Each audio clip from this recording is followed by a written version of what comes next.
My dad said something really offensive to me a couple of days ago, and I don't think he even realized it. I don't think he knows why it's offensive. And maybe I'm a little oversensitive, but by the end of this video, hopefully you'll understand why these things affect me the way that they do. The conversation started off pretty innocently. I was just telling him about my latest business venture.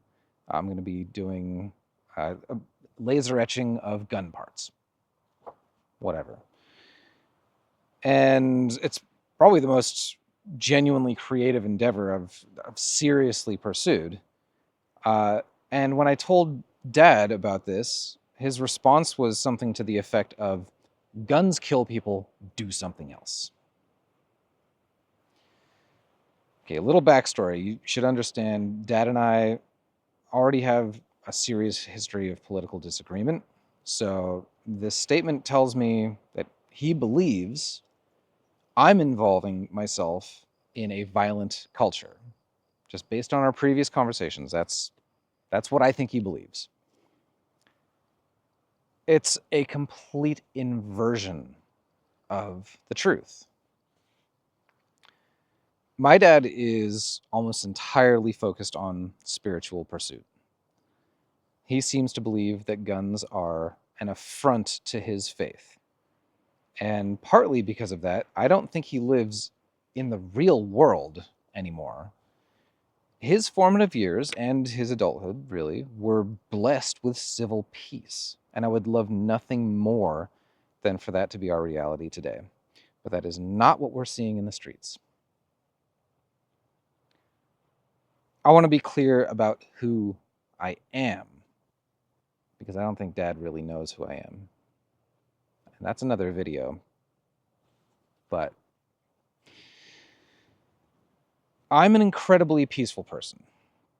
I have no interest in fighting. I have no interest in starting altercations. I'm actually very good at de-escalation. And at the same time, I believe deeply in the good of the Second Amendment. Owning and carrying a firearm does not require you to use it. I expect never to use mine, and I hope that remains true for the rest of my life. What upsets me, what genuinely traumatizes me, is the world we are living in right now. The celebration that erupted over the death of Charlie Kirk was enormous. The bloodthirst coming from the left is not subtle. Every single day I can show you a new video or 10 of radical left-wing activists stating their violent intentions clearly and openly. I'm not here to tell you every right-winger is a peaceful angel. Humans are humans, and bad eggs exist on both sides, but there is a vast difference in philosophy. The right believes in law and order. If someone on the right commits an atrocity, there may be spiritual forgiveness from the Christian community, but there are also very real consequences. No brotherhood is extended to people like that from the right. You're excommunicated. On the right, you can be the most red-blooded American, and if you do something horrible,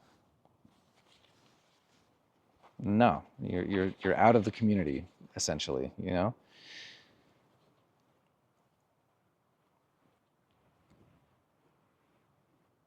The modern left is different. Atrocities aren't just tolerated, they're encouraged.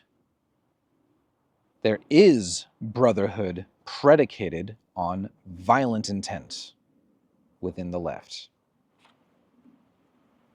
And I have the receipts. I can show you that this is true. I'm not making this up. My dad would probably say he doesn't encourage that kind of behavior, but it only takes one conversation to find out otherwise.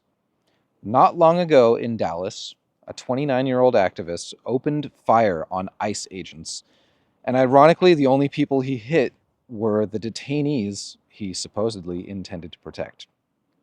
The ICE agents did their best to shield those detainees, before returning fire. That young man died that day, and I feel no celebration over that. I don't enjoy the harm of the detainees either. That's not in the spirit of modern conservatism. It's a tragic thing, you know. Why did that have to happen? Because somebody went nuts, you know. So I brought this story to my dad, and his response about ICE was, and I quote, "Live by the sword, die by the sword." No regret, no condemnation of what that man did. And that's the true corruption of the left's soul. For all the words of peace, you only have to scratch the surface to find something very rotten underneath. I'm a politically outspoken person. I don't censor myself. I believe in the First Amendment, and I will talk to anyone regardless of their politics.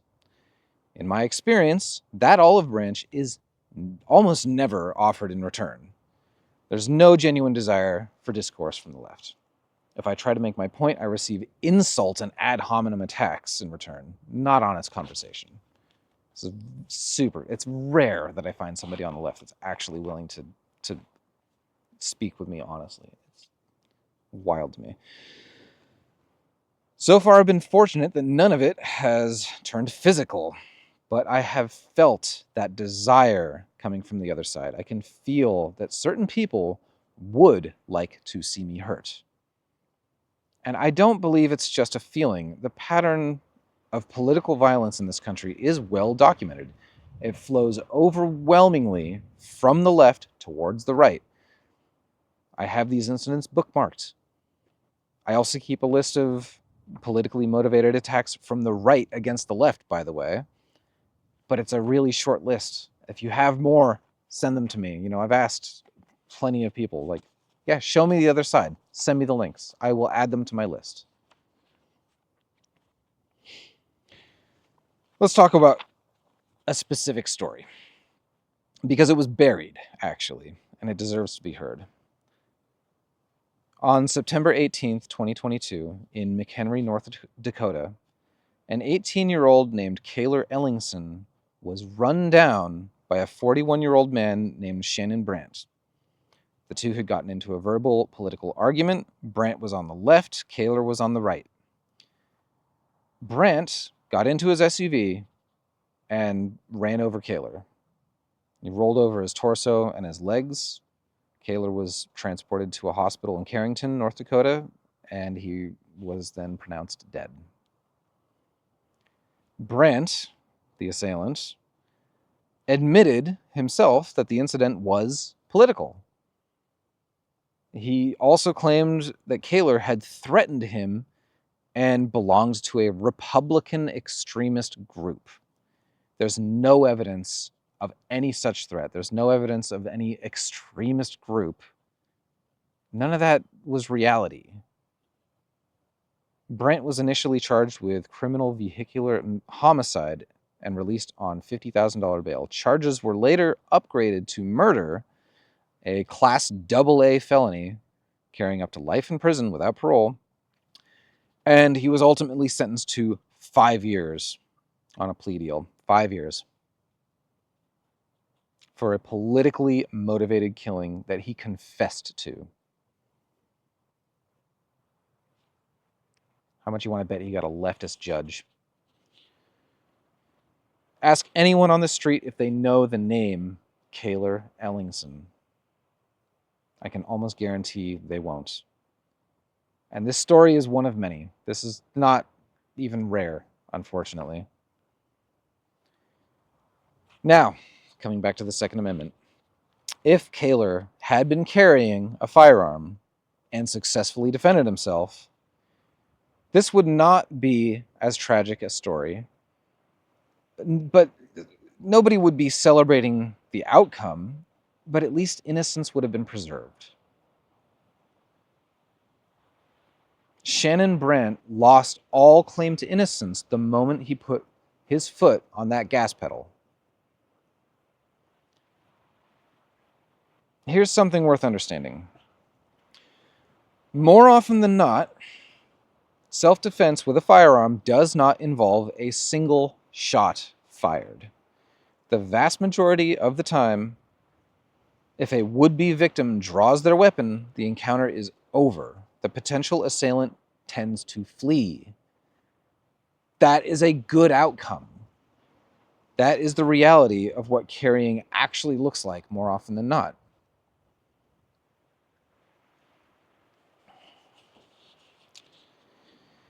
So the left keeps accusing the right of being the violent ones, and I think this happens because of projection. The left really does have violence in their hearts. I know you don't like hearing that. I know that's tough. I know you want to believe that your side are the good guys and we're loving and caring and all the fluffy things, but I live in the real world. I talk to people. I see what people are saying. I see reactions to things. I'm not buying it. I wish I could, but I'm not buying it. So, because the left has this violence in their heart, they're projecting onto others.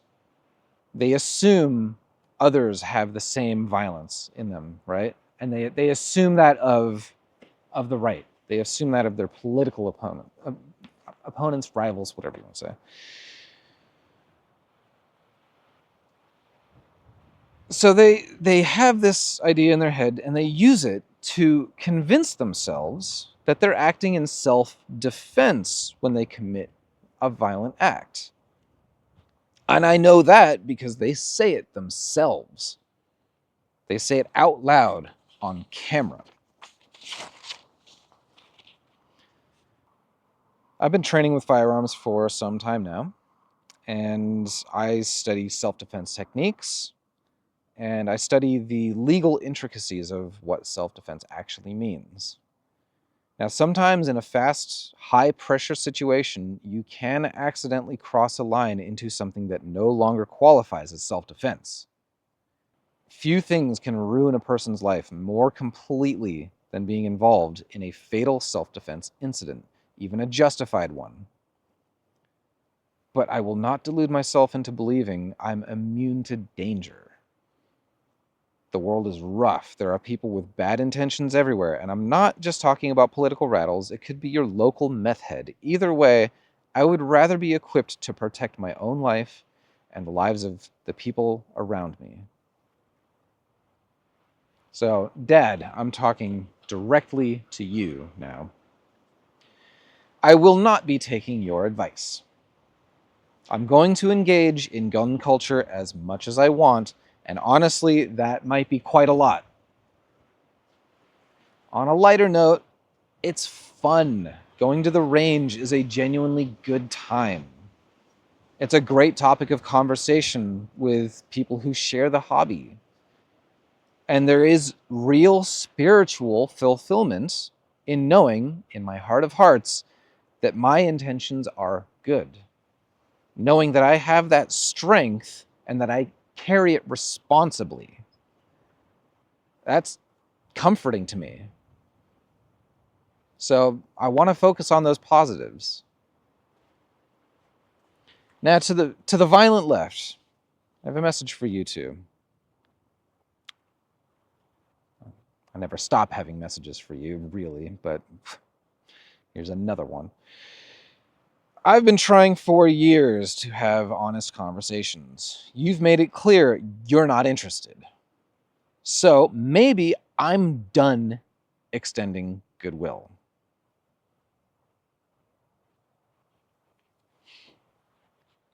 Maybe I stop making the effort, you know? Maybe we're done talking. I don't want that to be the case. That's the worst outcome.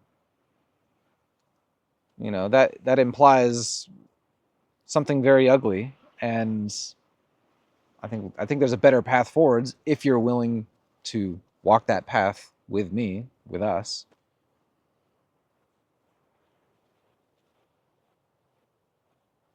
I no longer respect your viewpoints. I no longer respect your movement. And I'm tired of tolerating all of this shit. I'm probably going to react allergically whenever I encounter these viewpoints. And I'm not going to make any apologies for that. I do not believe you demonstrate any desire to bridge the gap. You've made that clear. Again, I'm talking to the left broadly.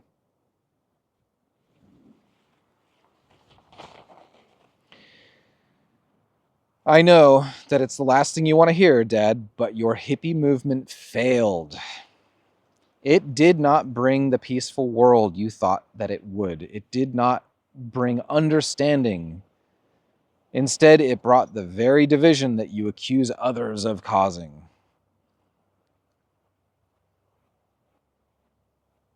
The real question when it comes to culture is what kind of people does it produce? And I can only express my personal experience of what kind of people the left produces versus what kind of people conservative movements, conservative culture produces. There's not even a similarity. There's such completely different worlds. So the guilt of this division lies within that hippie movement. And more so it's with the radical young left of today. And I don't think there's anything in common. Like the left wing, the young left wing today doesn't resemble anything to my dad's hippie movement of the 60s and 70s. Like they're intertwined currently, and I don't think they should be. I think there should be very clear delineation between the two. And it's not happening. There's this like conglomerate, as long as you're on our side even somewhat, that's it, sort of a thing happening on the left. I don't get it, you know. The right is actually very divided, and I don't think that's a bad thing. There's actually a very wide Overton window, and it definitely results in some drama and some total bullshit in my opinion, but I think that's a healthier thing than just blind allegiance to things you probably don't understand well enough. So yeah, I don't think you recognize what the left-wing movement has become. And I'm talking to the older generation. I don't think you know what the younger generation is doing. I don't think you've dug in, because if you knew what's going on in there, I don't think you'd stick around. But you're still supporting it. That's what bugs me. I really wish you wouldn't, because the darkness there is deep. It's intense. So for these reasons, I praise the Second Amendment. I'm thankful that I live in such an amazingly free country. And I know this because I've traveled the world. I've lived in, 4 different countries?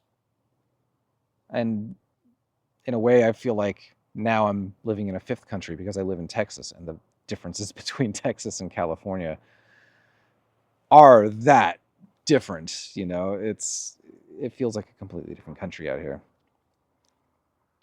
So, I'm thankful for my freedom. I'm really thankful for where I live today.